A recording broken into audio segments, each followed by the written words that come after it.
Hello viewers. So today's topic is A to Z.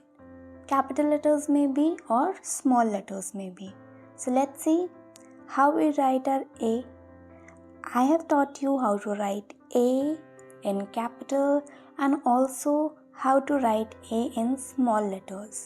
So अगर आपने video देखी है तब तो अच्छा है क्योंकि मैंने स्टेप बाय स्टेप बताया है, बट अगर आपने वीडियो नहीं देखी है तो आपको देखने की ज़रूरत है क्योंकि पहला सीढ़ी चढ़ेंगे तभी तो फाइनल डेस्टिनेशन पे पहुंचेंगे। उड़ के तो पहुंचा नहीं जा सकता है, इसलिए स्टेप बाय स्टेप चलते हैं। So go and refer to the previous videos. मैंने अच्छे से एक्सप्लेन किया है कैसे करना है, कैसे लिखना है और राइटिंग कैसे इम्प्रूव करनी है।